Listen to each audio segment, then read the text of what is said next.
My opinion is that England should give me Codex Alexandrinus, and I'll keep it at the Cosmopolitan Hotel. Why am I going to call my Bible the Alexander Bible? Because it's called Codex Alexandrinus, um, and like there's no title in here. Like I looked it up, or I looked at there's no title in the entire Bible that like, but it's called Codex Alexandrinus, which is like the trunk of like what they had in the Alexandrian library. When did Codex Alexandrinus come out? After the King James version. So they had been translating Codex Sinaiticus and Codex Vaticanus, and then next thing you know, here's Codex Alexandrinus, and like I don't think anyone knows that. Like, and why does no one know that? Well, England ended up with Codex Alexandrinus, and no one could access what Codex Alexandrinus says. Like it was like that hard to get into that information. And that's why I mean, that's the number one reason England needs to give me Codex Alexandrinus. You can keep Codex Sinaiticus, and everyone can go look at your Bible that's very, very old. But I think that Codex Alexandrinus clearly belongs with me, especially because England is responsible for hiding Codex Alexandrinus for that long. Like, how long has England had it? Since the 1600s. Like, how wrong is Codex Alexandrinus? Like, it is so frustrating to me that I can't get a Greek printed version of the Bible. Like, don't tell me I can't get a Greek printed version of the Bible. Like, that's like the craziest thing you can ever tell me. You know what that tells me? England has like done some bullshit, and England knows they've done some bullshit, and like all I'm saying is like, you guys return artifacts all the time, and Codex Alexandrinus needs to be returned to me. And so, like, I mean, I don't know what I'm going to do with most of it. Probably at least one of them, because I know it's like 4 volumes, right? So, like, one of them will be on display in the lobby of the Cosmopolitan always. And then I don't know if one of them will be upstairs if we're working on it. But, like, I don't know how much you want to change the pages. Like, I don't know what the rules are for that sort of thing. But like when you have 4 volumes, it's hard to keep them in the same place. Like I think that like some people have this theory, oh, everyone wants to go see Codex Sinaiticus, and then they want to go see that. And like me, like I'll go put them in I'll put one in the Palazzo or something. I don't know exactly where I'm gonna put it. I might put one in the Smithsonian. It's not like it's like the best museum, right? Yeah, probably put one of them in the Smithsonian in Washington. I just made a video saying England should give me Codex Alexandrinus, which is one of the oldest Bibles. They also have Codex Sinaiticus, and like what my opinion is now that I've thought about it is like obviously they should still give me Codex Alexandrinus, but like there are 4 volumes. 1 volume I'll leave at the same place with Codex Sinaiticus. Like I don't even need it, but you maybe want to give me 1 volume of Codex Sinaiticus so that I can have a comparison volume on display. Because like I do think it would be cool to be able to be like, hey, but like you could, I mean, you don't have to give it to me. Like you can let me borrow Codex Sinaiticus, 1 of the volumes. I'll let you borrow 1 of the volumes of Codex Alexandrinus so that everyone can still go see the true Bible. Because like I think that people in Europe want to be able to go see the Bible. Like people on the East Coast of the United States want to see the Bible, and so like I think the Smithsonian's the way to go on that. It's close enough to New York, I think. And then people from like Los Angeles want to be able to go see the Bible. And so because I'd have 2 more volumes. 1 would be on display in the Cosmopolitan lobby. 1 would be on display in the Palazzo lobby where the senators and Congress people are. And that way, like there's security around it. And we can access it. So that's what I think should happen. But like, because I do think people should, in Europe should be able to go see Codex Alexandrinus, like because I think it's one of those things that people like really like want to go on a religious pilgrimage to see, and I think London has like actually is a pretty good place to go see artifacts and stuff like that. It's a pretty cool place to keep it. Yeah, so yeah, I mean you could trade me. Like we could trade in a borrow thing. Like you give me part of Codex Sinaiticus, I give you part of Codex Alexandrinus, and then but I would be keeping most of Codex Alexandrinus on display, like in Las Vegas and at the Smithsonian. I've been planning on living in the Cosmopolitan Hotel and having over 3,000 staff when I become president, and then having the senators and Congress people live in the Palazzo across the street. And I just said that I want Codex Alexandrinus from the English, because I'm pretty sure my twin literally wrote the Bible. It's like my Bible. And I said I'd give them one of the volumes and they can trade me some of Codex Sinaiticus. And I was thinking about other things that I would want to put in the museum in the Palazzo, because I was going to put one of the Bibles in Cosmopolitan, so that anyone that comes to visit can go see it, and then go to my little tiny museum that's just fun artifacts that you might be able to buy off of Pawn Star type people. If you ever watch Pawn Stars, sometimes you see stuff and you're like, oh man, I can't believe I could actually buy that. Yeah, so I'll put stuff like that there. But in the Palazzo, where there's 100,000 square feet of museum space, which if you go to the Palazzo, you're going to the museum. You pay to get into the lobby, unless you're going to unless you're staying at the hotel or you're a senator or you work there.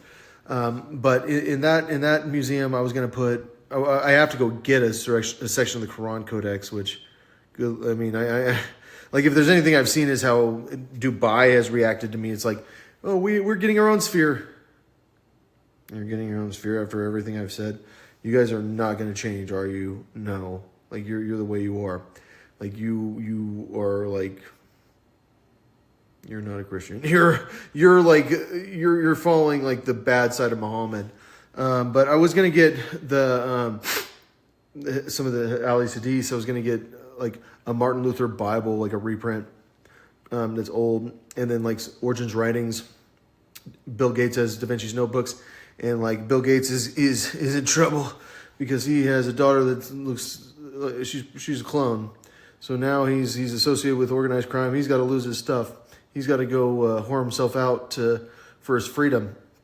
And then there are a bunch of paintings of Meg Myers, or Athena's twins I wanted to get, and Lita and the Swan from Nashville, Constitution, Huck Finn, Mein Kampf, if I could find a first edition of Mein Kampf, and then just Picasso just in general. Because it's not a big museum. I think that big museums can get exhausting. If you've ever been to a big museum, it starts to get to the point where it's just okay, I've seen enough Egyptian artifacts from the Egyptian Museum. You'll never get to the end of them. And I don't want a ton of them. I just want some cool stuff.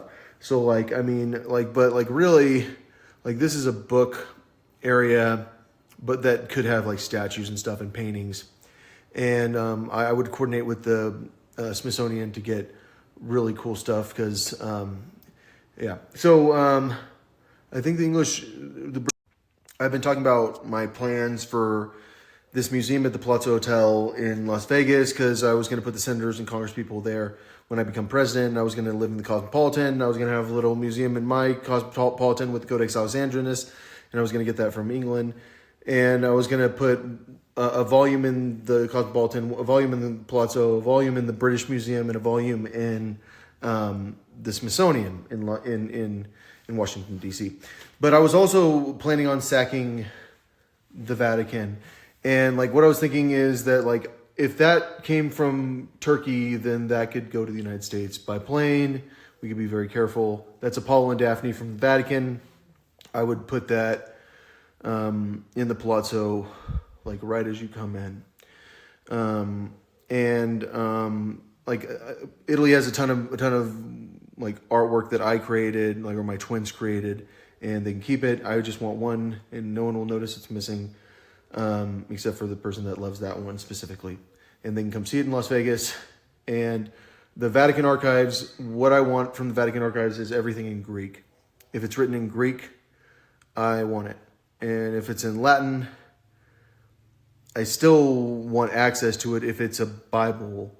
If it's any translation of the Bible, or Origen, or Eusebius, or a lot of those older writers, Cyril, a lot of those writers. I need access to that Latin. But I think anything that's in Greek that the Vatican has, I want to be able to have in the Palazzo Hotel, probably for the most part, but a lot of it might be in the Cosmopolitan Hotel too, because I'll have too much space there. And the reality is that like I have a guitar room also, so like that turns into like a museum size space for like too much crap that I get myself.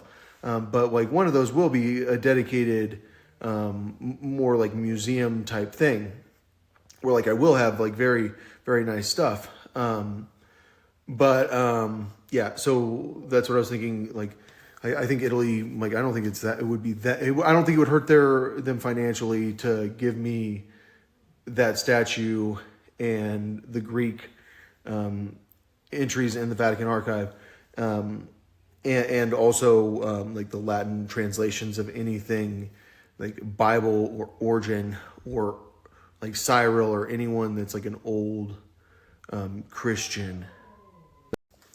I've been talking about this plan for a museum in the Palazzo Hotel because I'm planning on moving the White House to Las Vegas and living at the Cosmopolitan, and then moving the senators and Congress people to the Palazzo. And then I was like, well, maybe I could just do a museum in the Palazzo with like rare documents, because I decided I was going to get Codex Alexandrinus from the British Museum, or most of it, and and a little bit of Codex Sinaiticus, and I'm gonna go try to get some other stuff, but I don't know how that's gonna work out.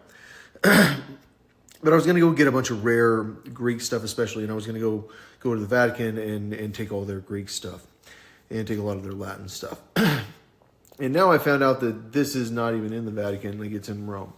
And so like I feel weird about taking that one, because what if I break a finger? I don't even like taking it at all.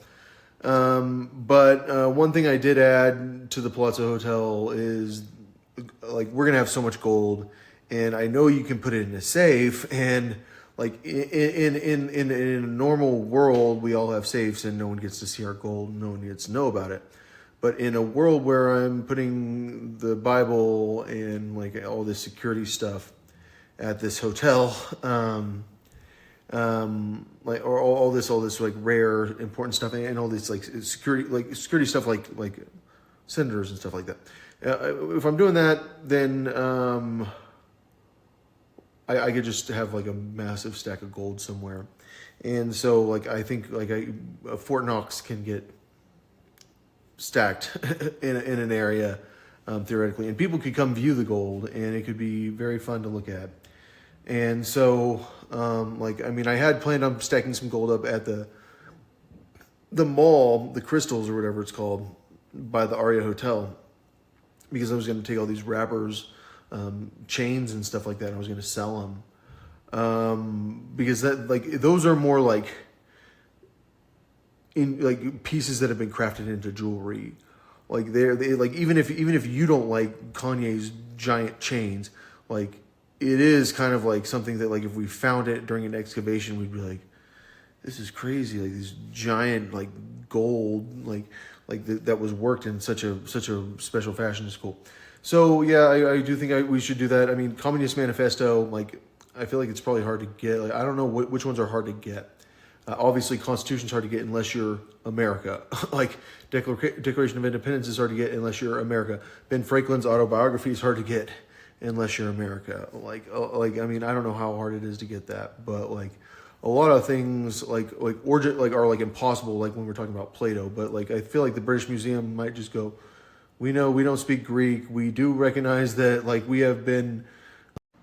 I feel like I need to explain this. I probably have a little bit too much of a desire to conquer the Vatican. There's something in me that knows like that there's passion in the hate that I have towards the Catholic Church and towards like the way that it exploited people and like did evil stuff. It tortured people.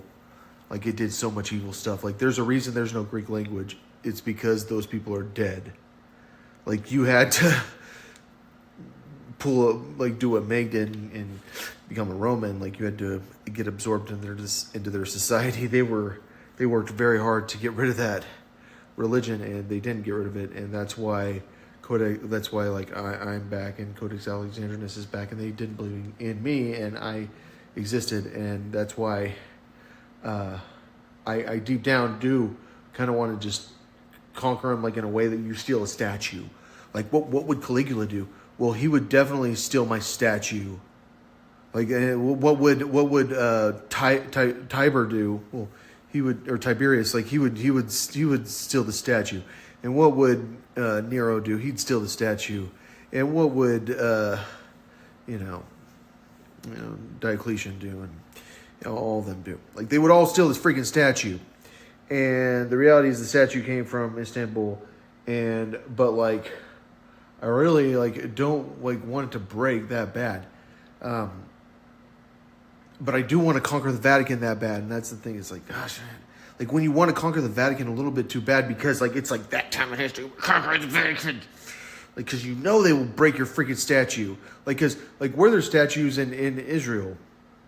Yes. Like there were monument inscription psalms that were written in the Psalms that no one knows exist, and they were inscribed on statues, and they were all like David's psalms, like they were like, and they're marked, or they were marked in Origen. Like Origen made sure I knew which ones are monument inscription psalms.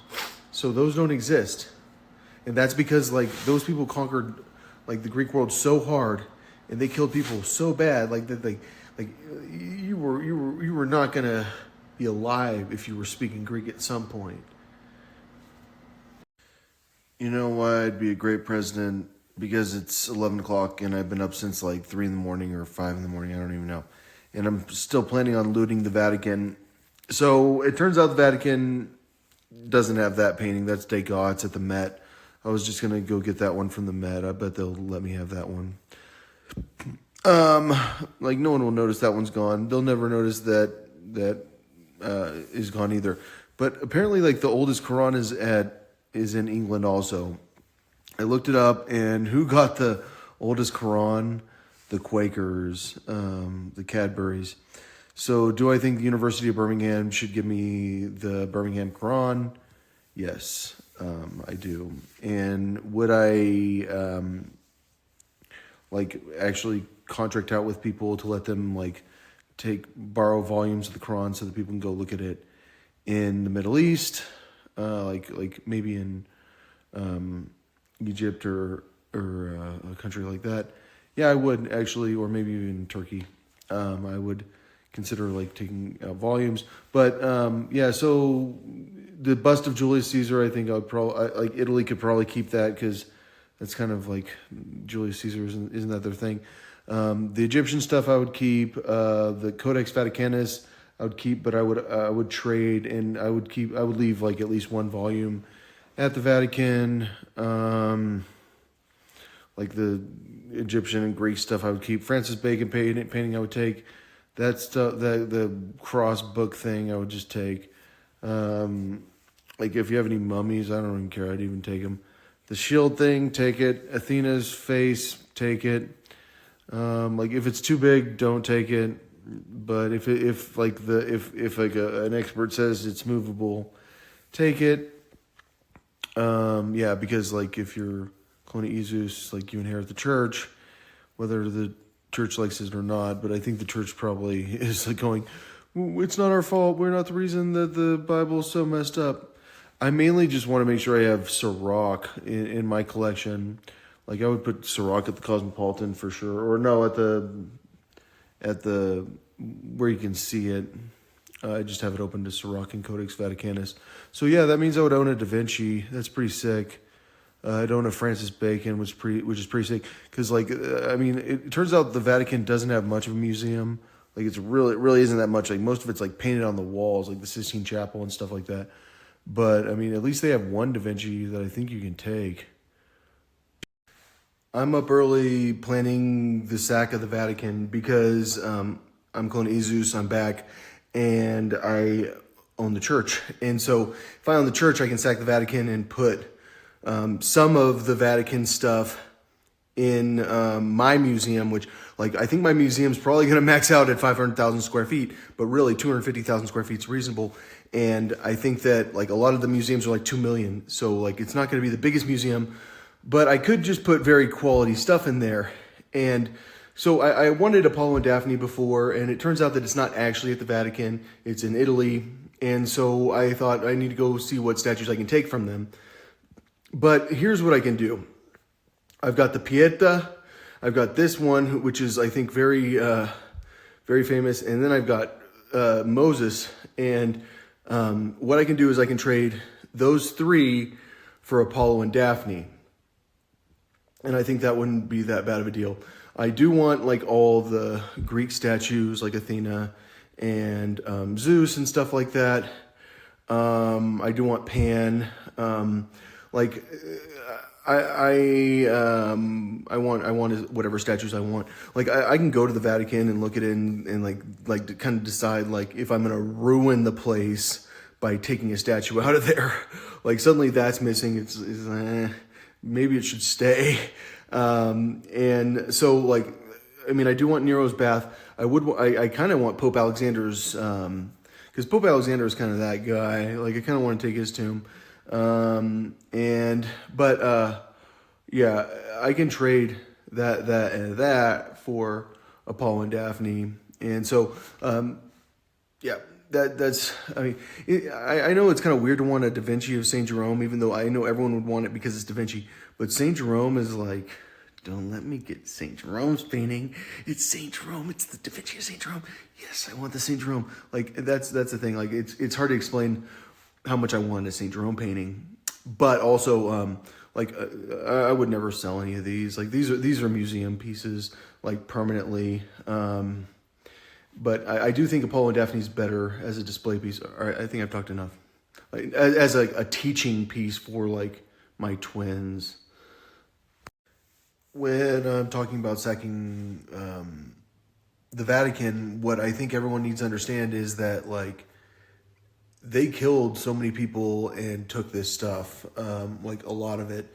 And, and that's the real situation there. And so I definitely want, like, ancient Greek, which the language doesn't exist for a reason. It's because those people are dead. And I want ancient Egyptian, which the language doesn't exist for a reason. The people are dead. Stuff from the Vatican and like pagan stuff. But that doesn't mean I won't leave some of it just because like I realized that like the Italian people didn't do it. And like I am trying to leave like the coolest stuff. And that's why when I've talked about like leaving this pagan statue, which is super cool. And so the Van Gogh I would probably take for the museum I'm gonna make, and the Chagall I would probably trade to the Met for the Degas if they wanted to do a trade.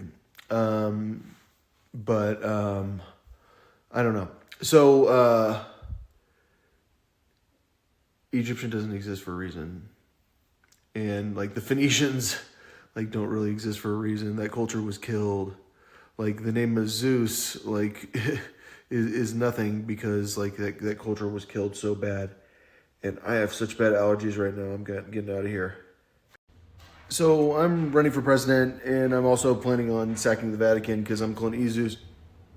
I'm back. Well, I guess I've always been around, and I always get conquered by the Romans, by the Order of Melchizedek, by Moses's people, by Zeus's people, and so like now I'm finally getting to conquer the Romans, and so I'm planning on what I'm going to do with the Vatican and with the English stuff, but also I'm going to take the Dead Sea Scrolls. What am I going to do with them? Probably Israel's going to get taken over by Arabs. There will be a museum there, and like a lot of the Dead Sea Scrolls will remain. But a lot of the Dead Sea Scrolls will come back to me. We'll make sure they're photographed, and I will coordinate with Russia to check the Dead Sea Scrolls against their Hebrew scrolls they have. What am I going to do with the Quran? Once again, it's a photograph situation. It looks like the way I would write if I was writing. So that's why I wanted the Birmingham Quran, and I would once again probably give like there's going to probably be a Jerusalem museum still, and that will have the Quran and the Dead Sea Scrolls, and probably part of Codex Vaticanus at least. but but like I feel like Codex Vaticanus could get around a lot. So this is Baalbek. I just want to take a piece of that, like a chunk of that pillar, and put it in the middle of my museum. The Egyptian stuff matters to me a lot, I think. The paintings, like, I am definitely down to trade. Generally, my opinion is if I have a painting, I'll trade it, except for Pope Jerome or Saint Jerome. Like, Saint Jerome's my hero. If you've watched me for long enough, you know, like, there's no one I love more than Saint Jerome with his commentary on Ezekiel, where he's like you know what is terrible, blasphemy. Like, he starts like chewing out the text instead of like translating the text. He starts talking about heretical texts, like in the middle of Ezekiel. Like, he starts ranting about heretical texts, because they were talking about Saint Jerome specifically, because he's Order of Melchizedek. He's the one that was a little sensitive about it, who kind of created the modern Bible. But yeah, so like, but all the other paintings, like, I think I could trade very, very, very well. But like, I expect, like, Francis Bacon, like, I can't imagine what I could trade the Francis Bacon for.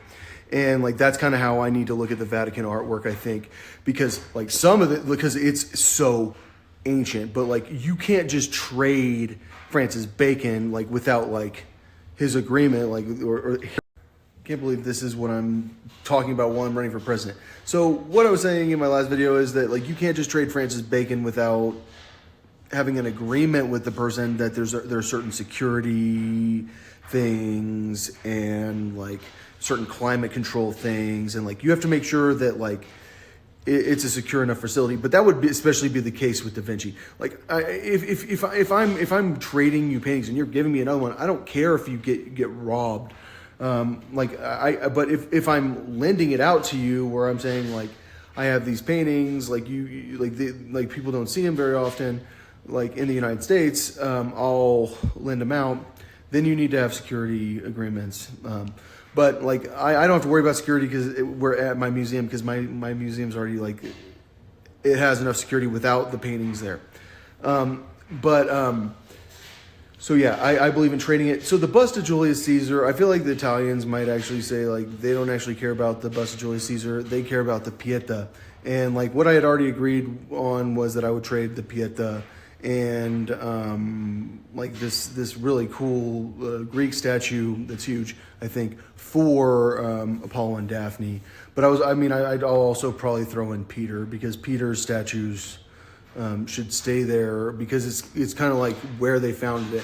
Like, I mean, I do agree that like, I was co-founder of like the modern Rome, and so was Meg, or Athena's clone.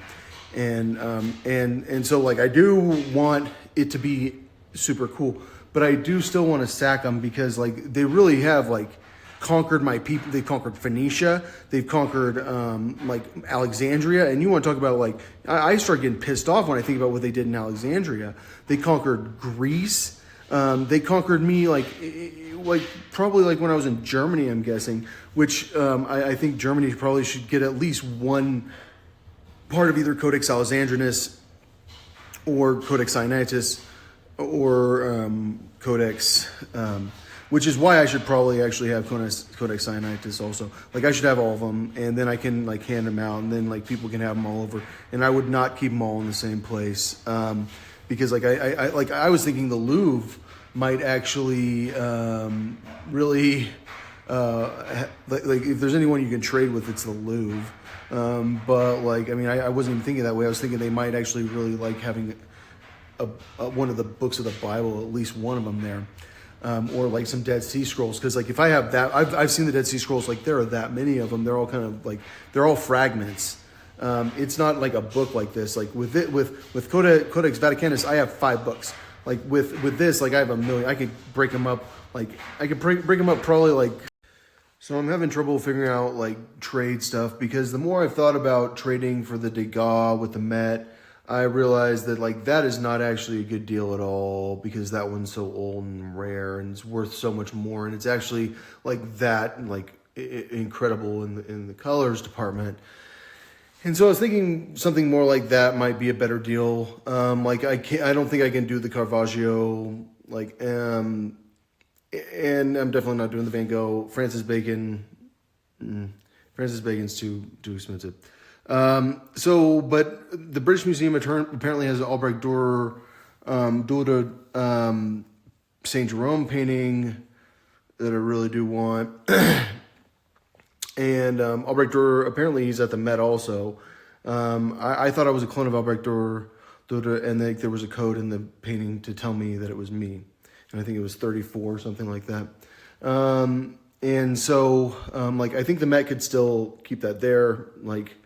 I think it's cool to have it on display there. But I do want to figure out how to get this one. And I don't know, what exactly would be a good trade situation. Maybe this one right here, which it's cool because you can see it in the clouds, whatever's happening. So I think that anytime they're painting the clouds, it's probably the sickest painting in person. I feel like that one is a little bit better trade. It's in the United States, so it's what do I have to give you guys? I don't know. That's why something like this, maybe one of those two.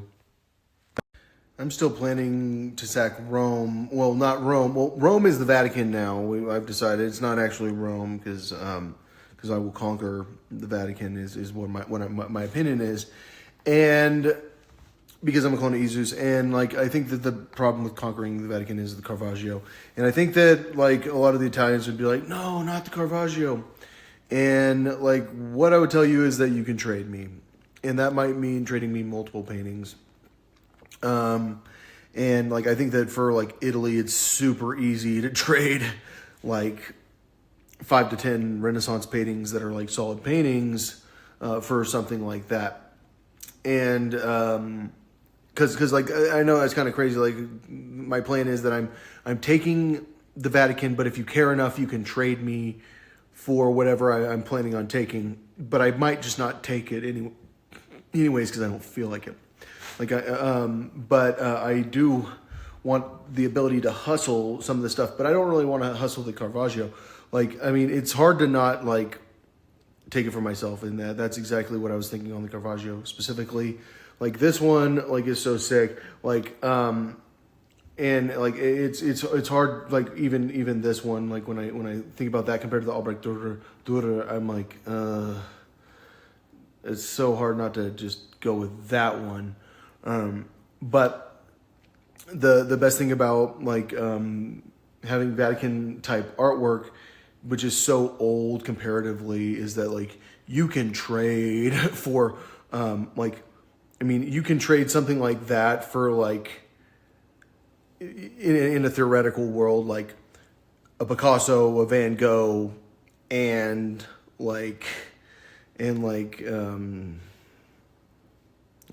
two Manets or some crap. But I don't even know if I'd want a Manet.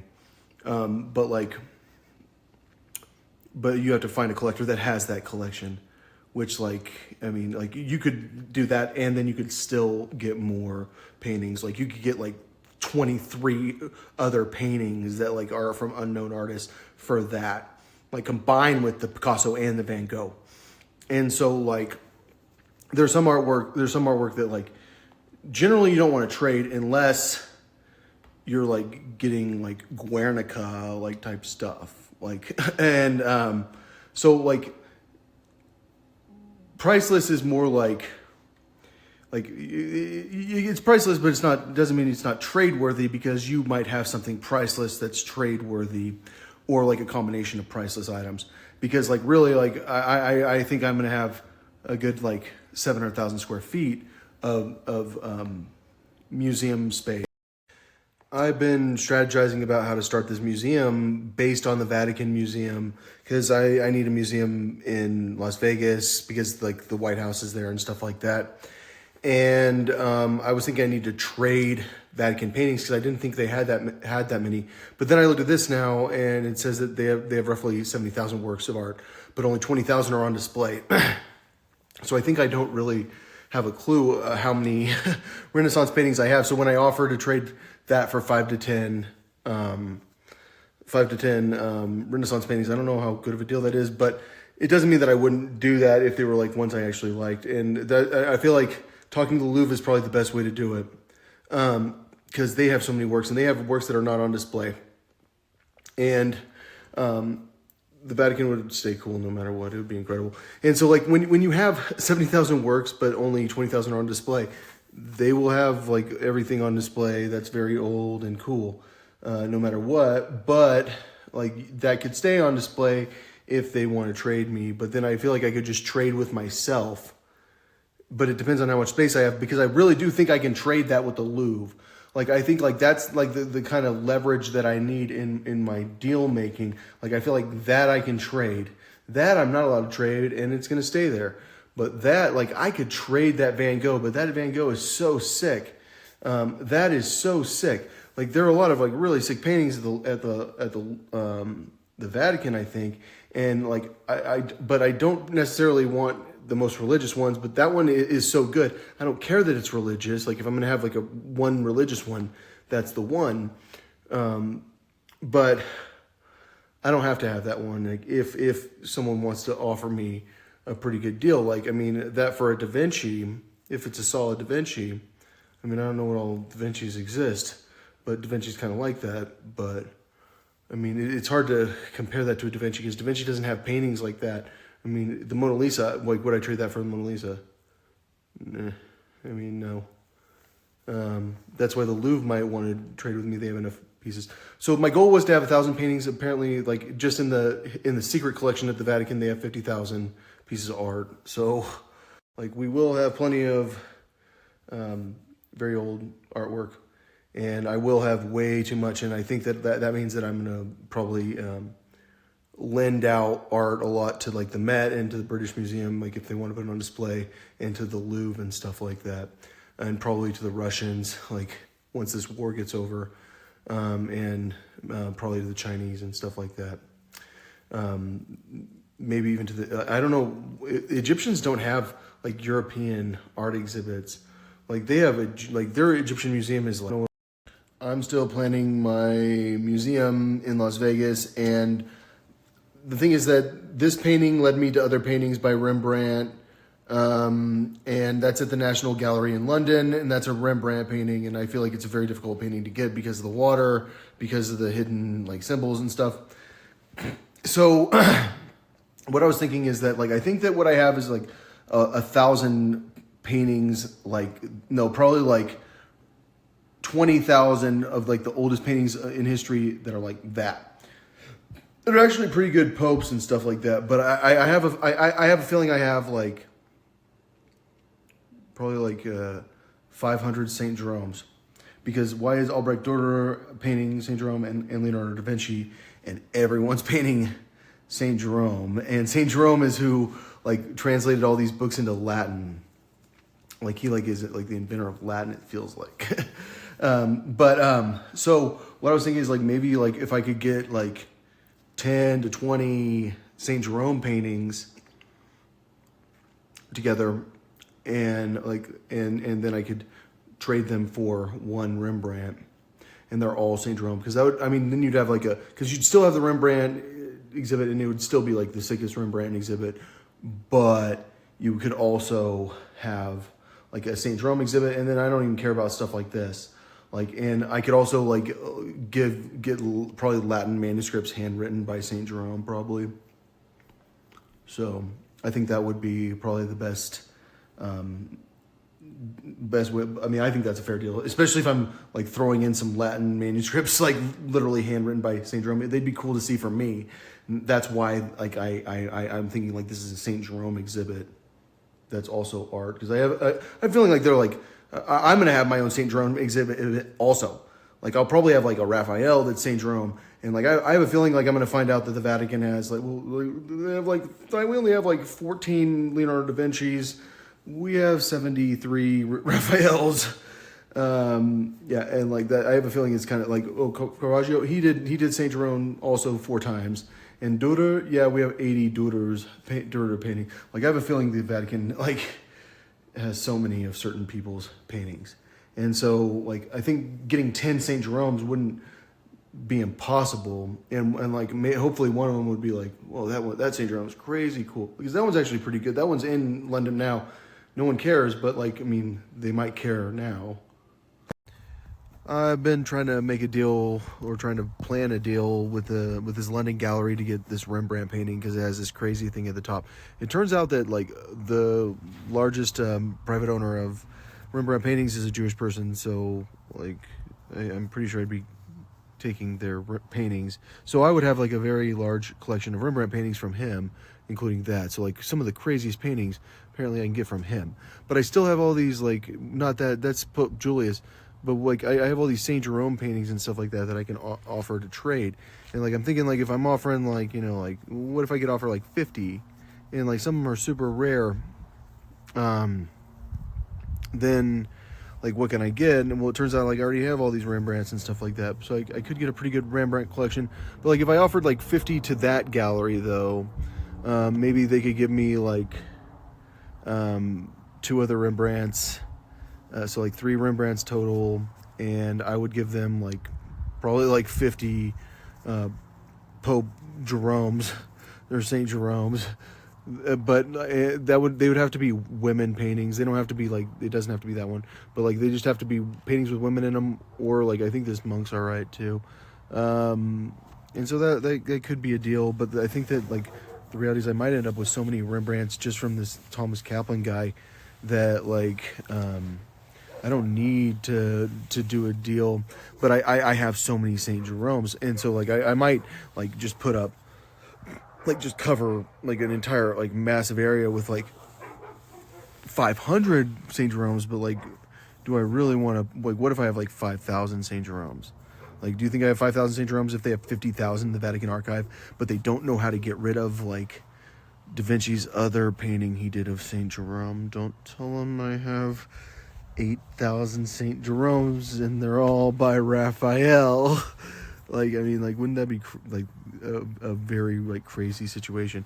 Like, you never know. Like, you never know what you're gonna find when you start looting the Vatican, and that's why I'm so stoked about it. Like, I really am. Like, I'm stoked about the documents.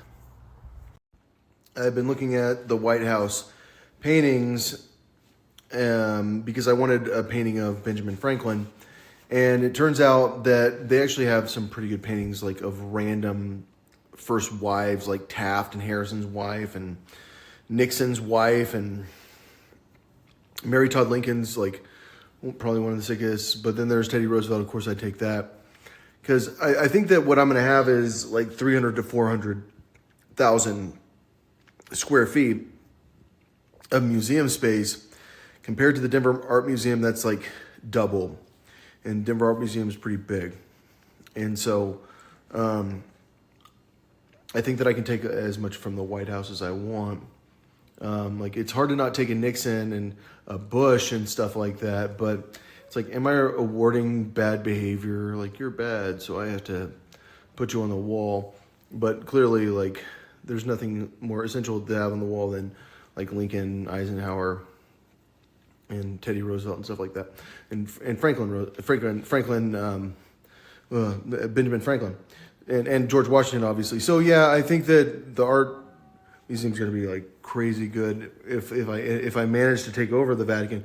But like it'd be weird to say you can't take over the Vatican. I feel like for like everyone, because that tablet from Thebes, as weird as it sounds, like that tablet from Thebes is like, yeah, I own the Vatican, like that much. Like I can start chopping frescoes out of the wall if I want. Like, is how much I own the Vatican. But really, like, these are the type of paintings that I would not sell for some reason. But I mean, maybe I could trade like certain ones, but like I'm not really trying to trade them. Like that's the thing. Like I don't really need to trade, but like, yeah, like I feel like that's like kind of one of those. I've been talking about setting up this museum in Las Vegas that is also going to be where the senators live and the Congress people live, and it's across the street from where I live at the Cosmopolitan, which actually has a museum too.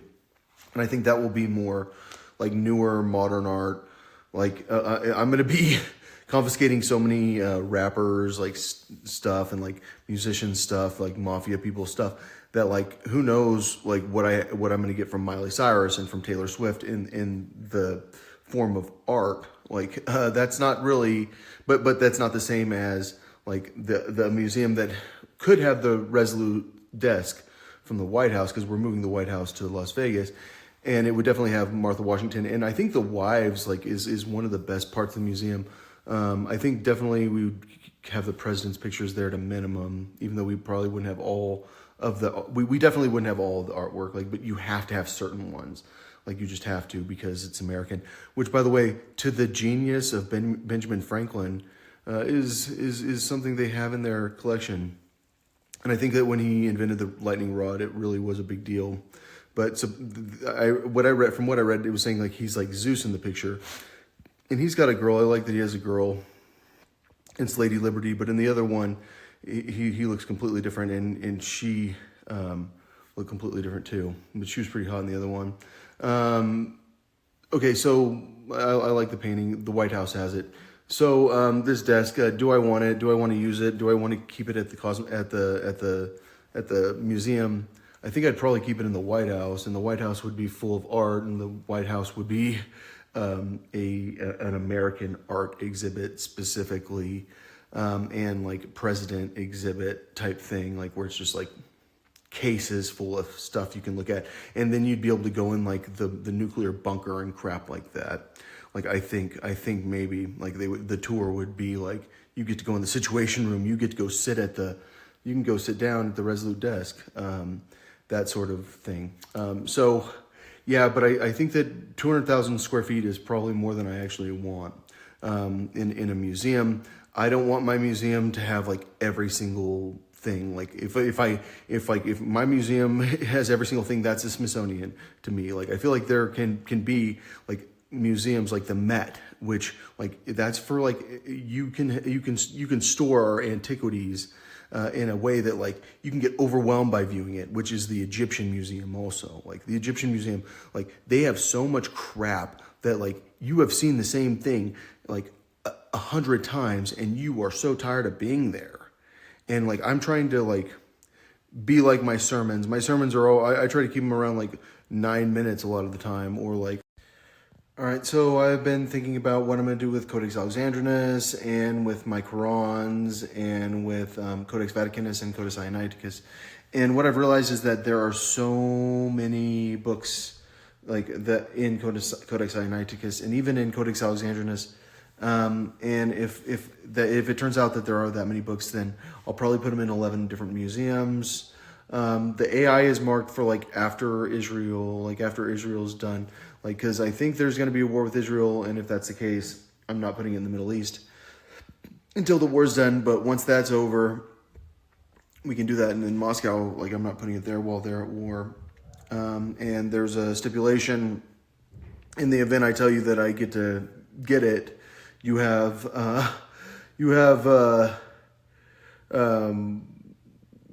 3 days to make the text available to me to take away from you. So like in the event that I start smelling a war, like in the event that you start talking like you want to go to war, I will immediately send someone to pick up your text. So this, the only thing I added to this was Ambrose and Bishop stuff, pre-1000, I think, probably AD. The state of Colorado owes me so much money. This is my own crystal. It's about 20 pounds. I didn't even mine it. Like I went and got it off the ground myself in Colorado. But I have another one that's bigger than that, but it doesn't look as pretty. That hasn't been cleaned up yet. Colorado has a bunch of crystals. Colorado owes me over $1 billion. They're going to get sued for. And I think that Colorado can pay me a lot in crystals probably. Crystals, public land. I don't know how Colorado's going to pay me, but clearly, like, you guys owe me that much money, because I'm still hurt, like, to this day. And like the economic impact of you hurting me, like for that long, and you taking up that much of my time is way over $1 billion. And like I'm pretty sure that like no one would ever dispute that the economic impact on your immoral treatment of me is over $1 billion. So yeah, I would actually want to make Biblioteca Alexandria is small, like, and that's why it's crazy to put there instead of in Cairo. But like it's like a holy place. Like once you realize that like the Christian church was a battle between like the superpowers and then the normal people, and Alexandria is where they were fighting for like the survival of these sacred texts. Like it kind of needs one, even if it's small. So like I think that I can break up Codex Vaticanicus or whatever, or Canis and Codex Sinaiticus. All right, so here's my plan right now, because I'm planning on confiscating the Vatican's library, and I'll have the full Vatican library at the Palazzo. After I scan it, like you'll be able to see a lot of it. Like a lot of it will be on display, and then some of it will be on display in the Cosmopolitan, just because I have space. Because like I won't think anyone will want to look at it. It'll be a waste of space. But I was gonna put the prophecy from the Old Testament that talks about Islam, like how like the prophet will, or he will say to the prophet, read Iqra, and he will, and the prophet will say, I do not understand letters, or I do not know letters. And so that's in the Old Testament. That's it's not in Ezekiel, isn't it? In Isaiah or something like that. But the Ezekiel text does reference it from Origen. So I do want the Ezekiel text from Origen, the Saint Jerome one, at the Palazzo. But like in the actual Bible, it says the same thing. So the Old Testament Alexandrinus is going to be at Biblioteca Alexandria. The Codex Vaticanus in the Old Testament, where it has that prophecy, is going to be in the Israel one, and then Saudi Arabia can have the other one. Do I think it's kind of weird putting that many sacred texts in Saudi Arabia when I'm not allowed to visit there, because like I'm not a Muslim? Like I think my willingness to give them Bibles depends on non-Muslims being able to go there. I don't think non-Muslims really get the situation they're in with the Muslim world. Like the Muslims won't tell you what the Quran says, like in the Arabic. Like they won't translate it for you either. Like it feels like they're like purposely not translating the Quran for us because they don't want us to know how much they have a problem with us. And so like, but I think it'll be fine. Like I think there are some cool sections. Like there's the Third King's prophecy about the coming of a king named Hosea. And that's in like there will be at least 3 of those, and then there will be 3 Sophia Isuses, which I'll have one there, and then there's like Proverbs, and like sometimes the Proverbs and Ecclesiastes and stuff will be connected to Sophia Isus probably. There's Islam prophecy, there's the Gospels, everyone wants Gospels, epistles of Paul, like people really care about them, and then Revelations. I wouldn't complain about it. I added I added a museum in Singapore because like Indonesia is close by, Malaysia is close by. Like it's hard for me not to like put a bunch of holy texts in Singapore, so that people can see them on that side.